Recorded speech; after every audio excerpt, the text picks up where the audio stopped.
I am a brisk lad whose fortune is bad, and I am most wonderful poor. Oh, indeed, I intend my fortune to mend, and to build a house down on the moor, my brave boys, and build a house down on the moor.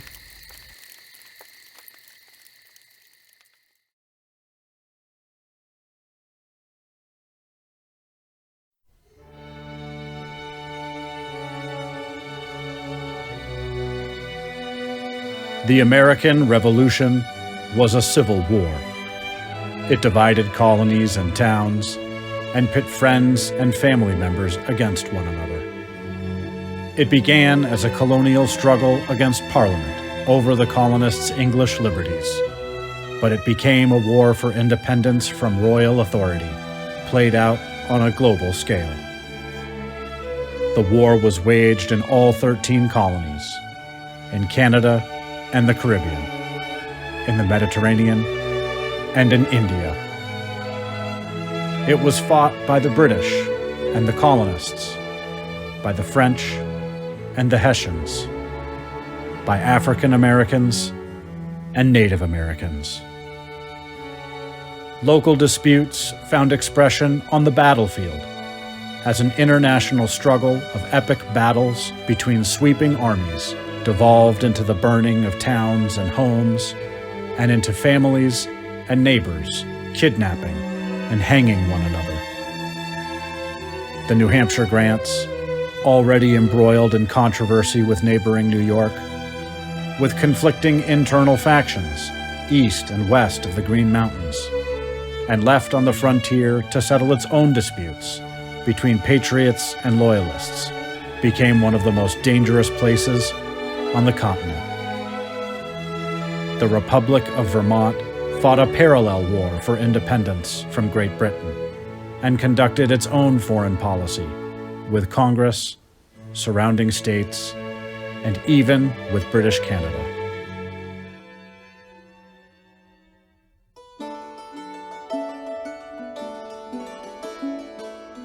For more than a century, the wilderness between New England and Canada was a no man's land in a worldwide conflict between France and Great Britain. Native peoples played one European power off of another, and the threat of raids on towns and villages during a series of wars of empire left large areas unsettled. The French and Indian Wars ended with the British conquest of Canada, and thousands of eager British colonists moved into the now peaceful frontier, led by veterans of the fighting who had seen the area firsthand. Benning Wentworth, the governor of the colony of New Hampshire, began issuing land grants for the formation of towns in the Green Mountains, and the area became known as the Hampshire Grants. My uncle Jacob came to the town of Newbury, and the 7th of July, 1764, I came. There was no house within 40 miles of the town. We camped in the woods 3 nights. There were 18 families in Newbury.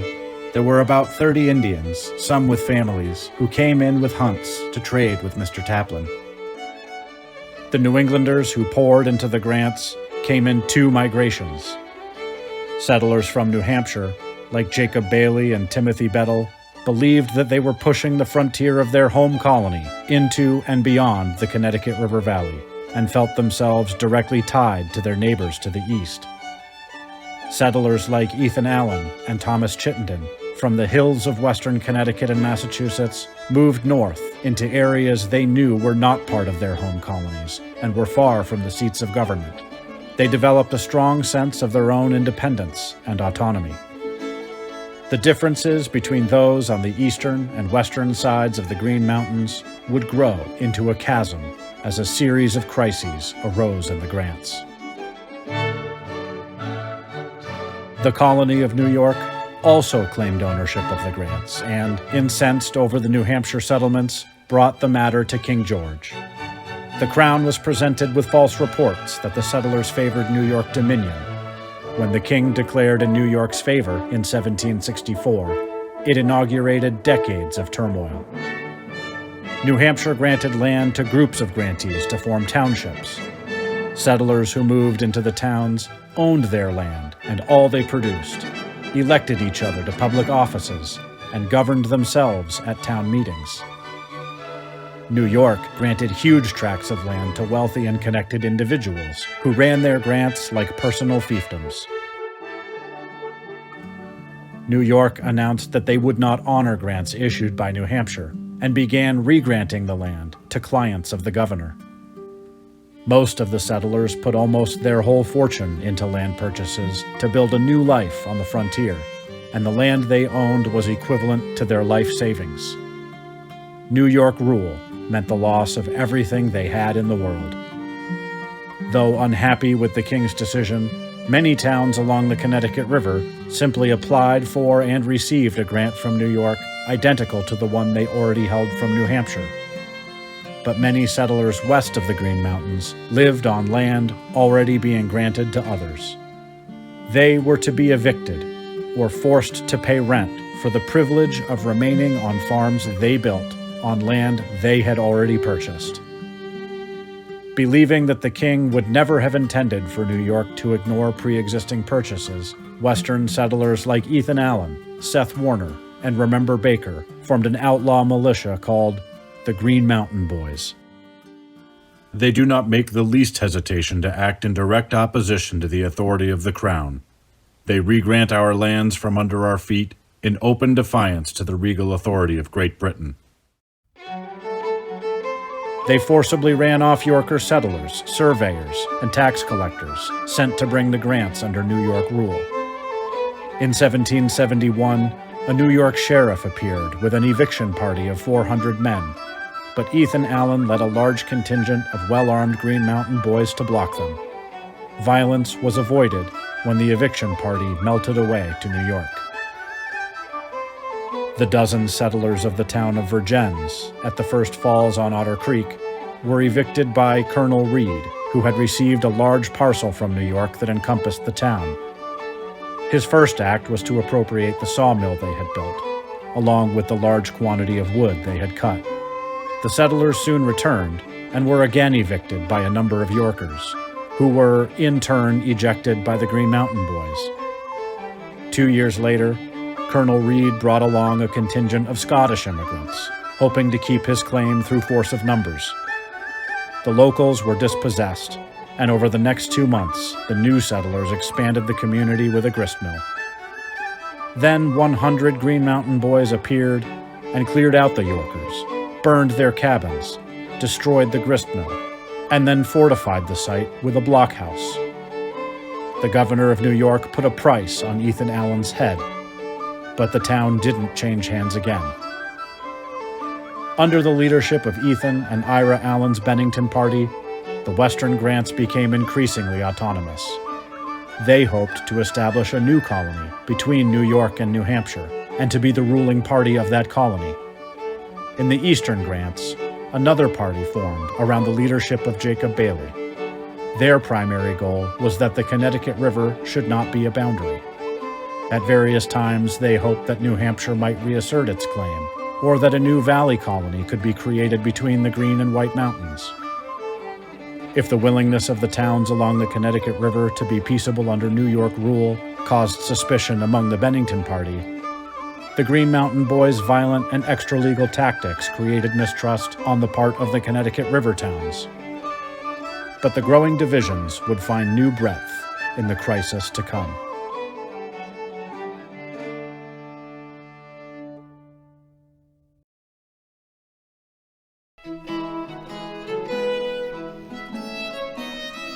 Whigs and Tories were the two political parties in the British world.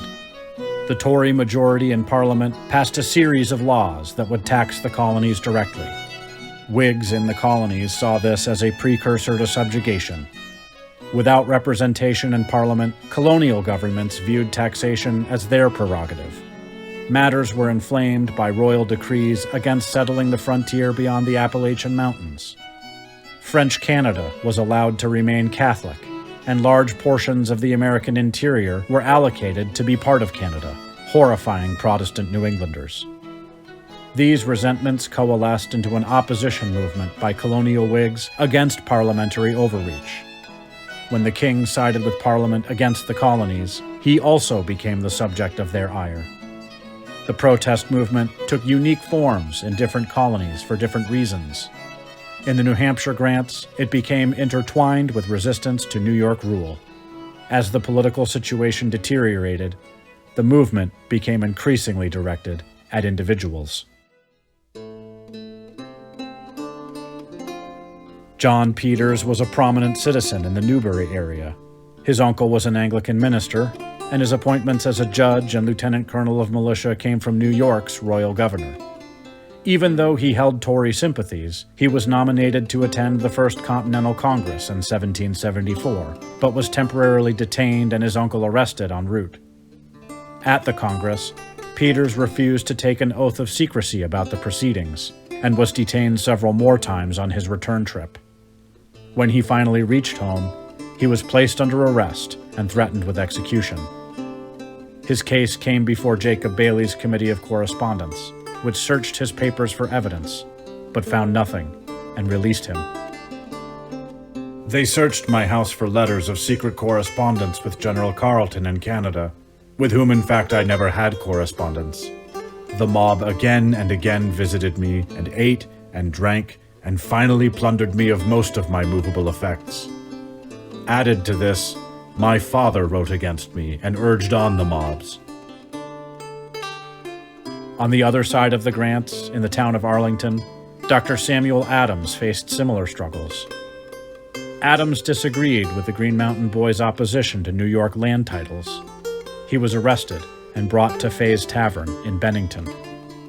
Ethan Allen presided over a perfunctory trial, after which Dr. Adams was tied to a chair and hoisted by a rope slung over the sign in front of the tavern, where he was publicly ridiculed for 2 hours before being sent home. This punishment hardened him in his Loyalist alignment. In the spring of 1775, even as talk of armed conflict in defense of the colonists' English liberties became commonplace throughout New England, in the grants, the resistance to New York turned violent. Through the courts, New York asserted its claims by adjudicating land disputes and executing evictions and foreclosures. On March 13th, 80 men armed with clubs and muskets occupied the courthouse in the town of Westminster in opposition to the arrival of a New York judge. A sheriff arrived with Yorker militia to restore order, and when they opened fire on the courthouse, the rioters inside shot back. A magistrate was wounded, and the Yorkers stormed the courthouse with guns and swords. Hand-to-hand fighting occurred inside. 2 of the rioters were killed, and several others wounded before they fled the scene. 7 of them were placed under arrest. Word of the event spread quickly, and the next day an angry mob of 500 surrounded the courthouse, seized the judge, the sheriff, and 3 other local Yorkers, and brought them to the jail, freeing the 7 rioters arrested the day before. They formed a committee to try the 5 Yorkers for murder. Then they marched to the town of Brattleboro, rounding up suspected Tories and pro-Yorkers and expelling them to Massachusetts.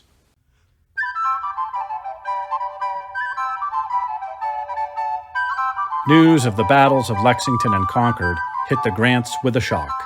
Almost all of the militia came out in support of the protest movement. The Tory Lieutenant Colonel John Peters obeyed orders to have his men ready to march to Boston, but he refused to sign an agreement to oppose royal authority. While the militias in the Connecticut River Valley got ready to join the growing colonial army outside of Boston, the Green Mountain Boys made plans to capture the British garrisons at Forts Ticonderoga and Crown Point. Benedict Arnold arrived with orders from Massachusetts to capture the fort, saying he had a contingent of men on the way. Ethan Allen and the Green Mountain Boys decided to make their move first. They let Arnold know that he was free to come along, but they would not follow him.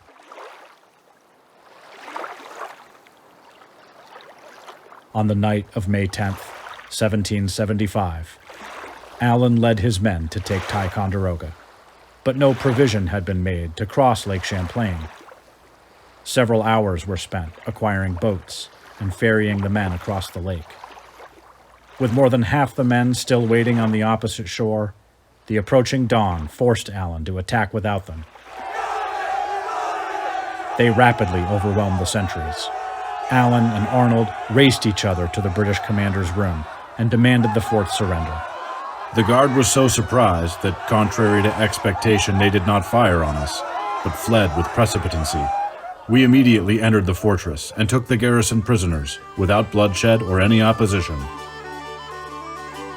Along with the fort, they captured dozens of cannon and a sizable quantity of liquor.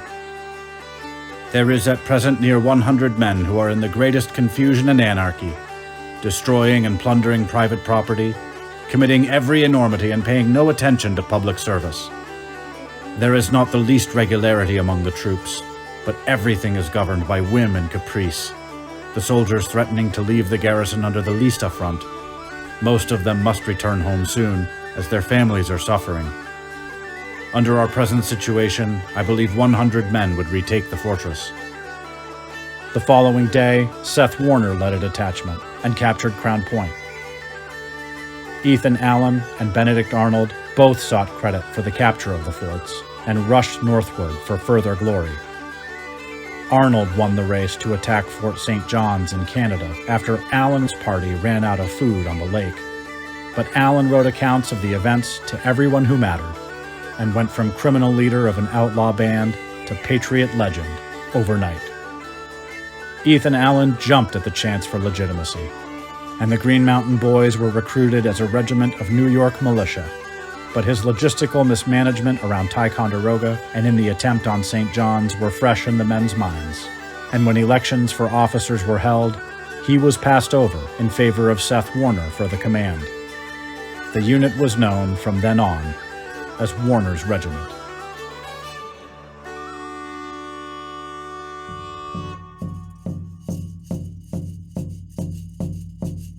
The American Revolution was also a civil war for the Abenaki Confederacy. Those from Canada largely sided with the British and would in time provide a large number of warriors to the royal cause. The Abenaki at Missisquoi were divided between neutrality and lukewarm support for the British. Jacob Bailey sought to enlist the help of the Kawasuk Band of the Connecticut River Valley. The king has sent redcoats to kill us if we will not be subject to what they say.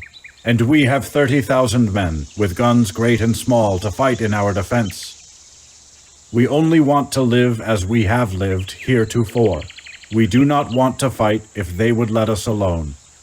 If you have a mind to join us, I will go with any number you shall bring to our army, and you shall each have a good coat, blanket, and 40 shillings per month.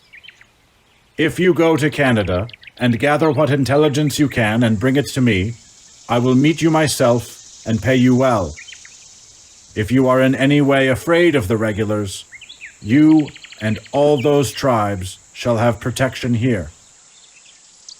The Kawasuk Band agreed to support the colonists, and Bailey maintained a company of Abenaki warriors who were employed in scouting and small raids.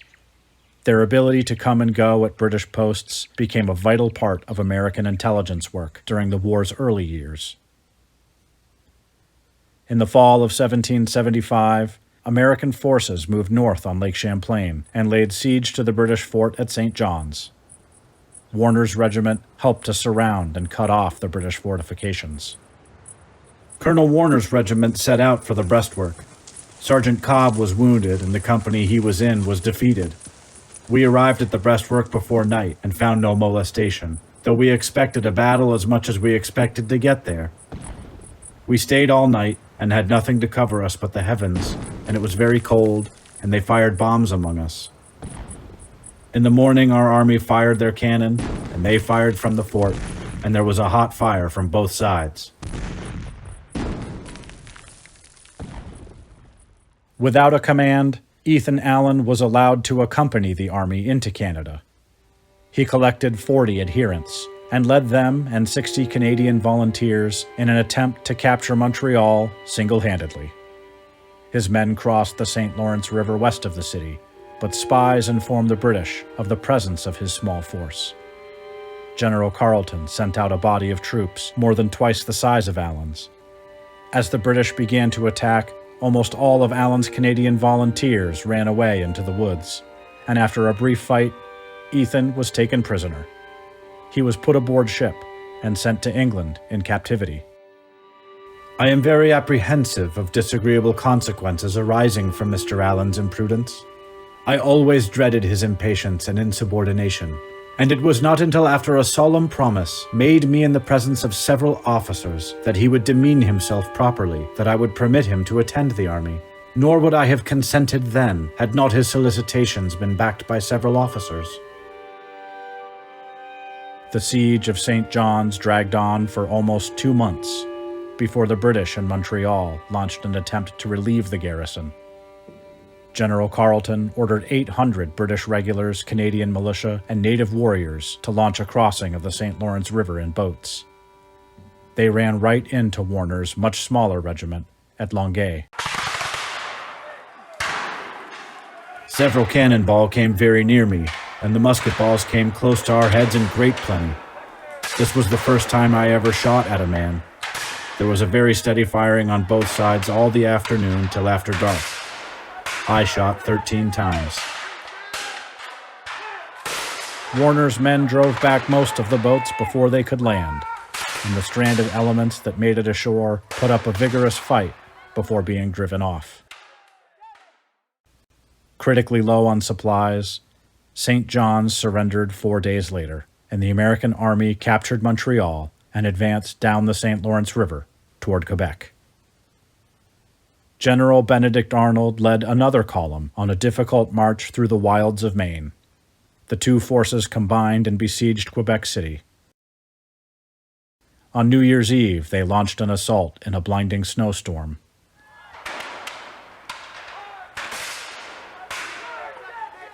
One part of the attack breached the city walls and got within the city, but the British reacted quickly. General Arnold was wounded, and the unsupported American troops were defeated. They spent a cold winter of privation in front of the walls, in desperate need of supply and reinforcement. The American camps were decimated by the smallpox epidemic touched off around Boston. In England, smallpox was endemic, and most people were exposed to the virus during childhood. Many British children died of the disease, but their soldiers had some natural immunity. In the colonies, the disease was usually well controlled. Lacking immunity, thousands of American troops, both Patriot and Loyalist, died.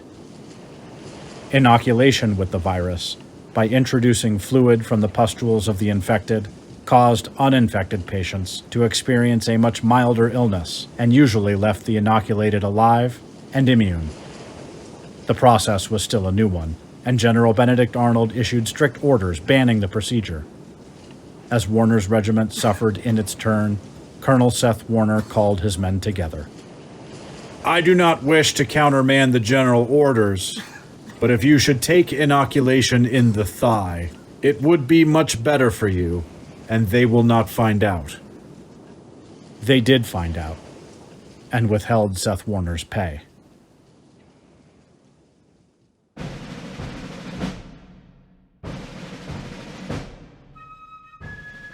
Spring brought nearly 10,000 British reinforcements to Quebec. The Americans abandoned the siege and retreated up the St. Lawrence River. Without orders, Warner's regiment secured the hospitals and carried away the sick and wounded before covering the retreat toward Montreal as a rear guard. In recognition of their outstanding service, Warner's regiment was re-established as a regiment of the Continental Army. It was one of only a few regiments not assigned to any state. Seth Warner was commissioned a colonel in the Continental establishment, and the unit was independent of New York control.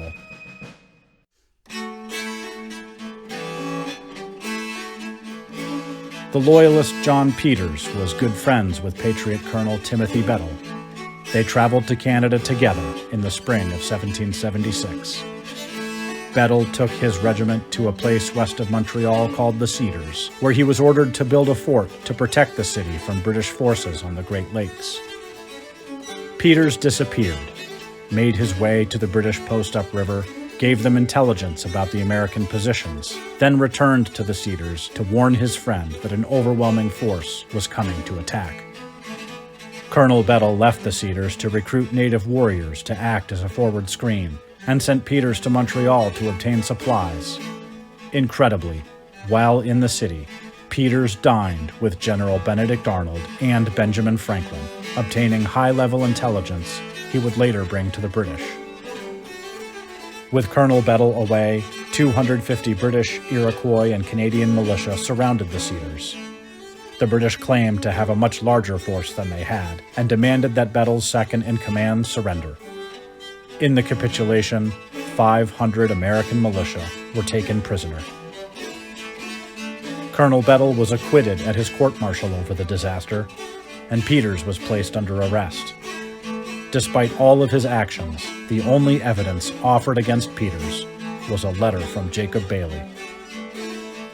Take care of Colonel Peters, who was an enemy to America and would escape to General Carleton the first opportunity.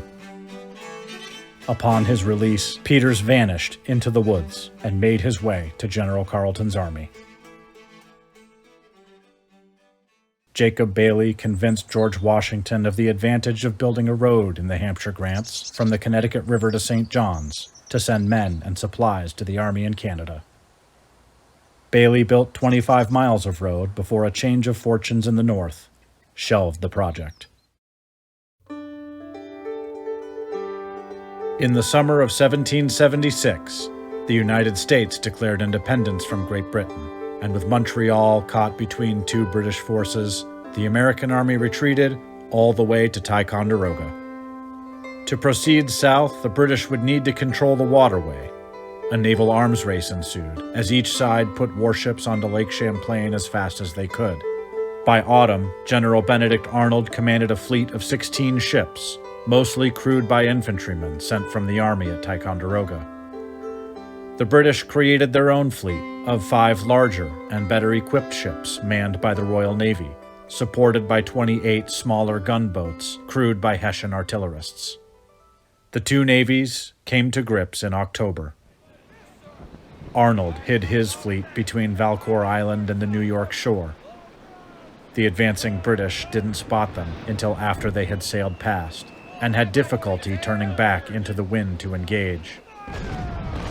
Early in the fight, the American vessel Royal Savage ran aground, was boarded by the British, and set on fire. Later, the British ship Carleton closed in, and drew the fire of almost all of Arnold's fleet. After a few minutes, with half her crew killed and 2 feet of water in her hold, she was towed to safety. The gunboats also suffered. This naval battle began to get very serious. Lieutenant Dufay's came very near perishing with all his men, for a cannonball from the enemy's guns, going through his powder magazine, it blew up.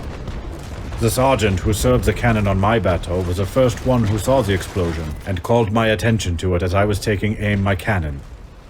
Dufay's bateau came back burning, and I hurried toward it to save the lieutenant and his men.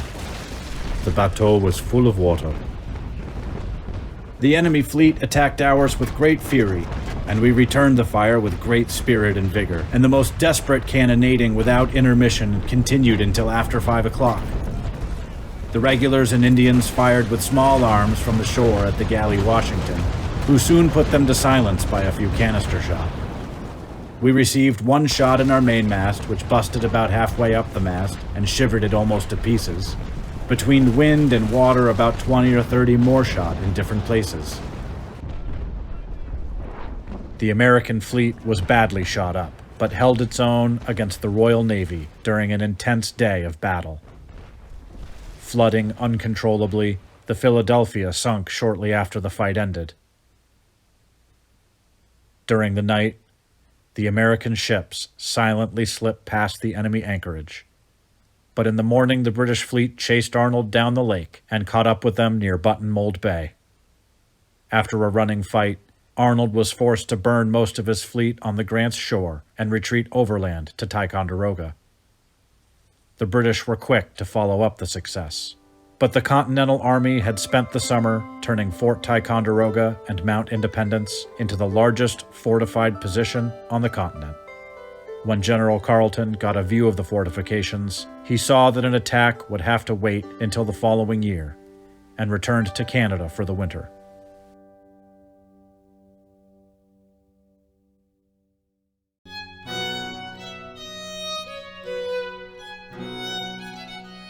Until the year 1764, the whole of the grants were granted to and were under the jurisdiction of New Hampshire, when a decree was issued forth declaring the western banks of the Connecticut River to be the boundary between New York and New Hampshire, after which our struggles were great, even to keep in possession of our improvements only.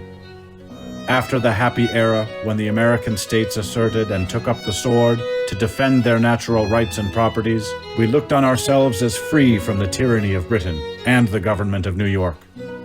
The inhabitants had reason to think they should revert back to New Hampshire, as the decree of 1764 was as arbitrary as any act ever made by the British King or his corrupt Parliament, and all such acts were declared void at the Declaration of Independence.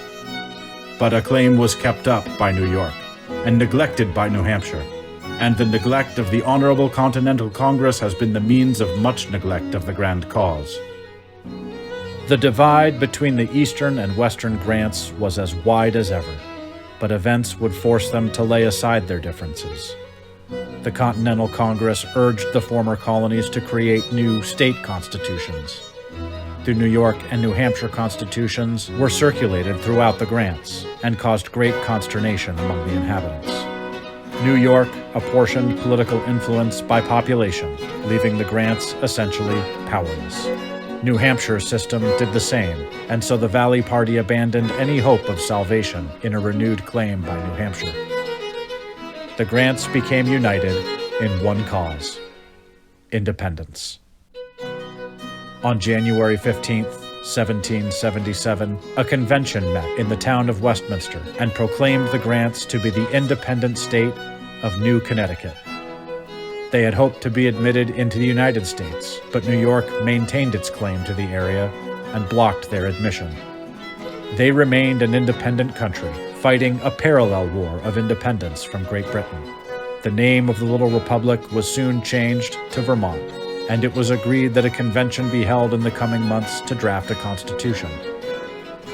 Following a preamble justifying their reasons for independence, directed almost entirely at New York, a form of government and a Bill of Rights was outlined. The document they crafted was truly revolutionary. The Vermont Constitution was the first to provide for public education. It ensured the right to vote, even for those who owned no land, and it outlawed slavery for the first time in North America. It created a unicameral legislature composed of one assembly made up of town representatives, and every town, regardless of population, would have equal representation. The Vermont Constitution was ratified by a convention in the town of Windsor on July 8, 1777. But by that time, the war had come home to Vermont.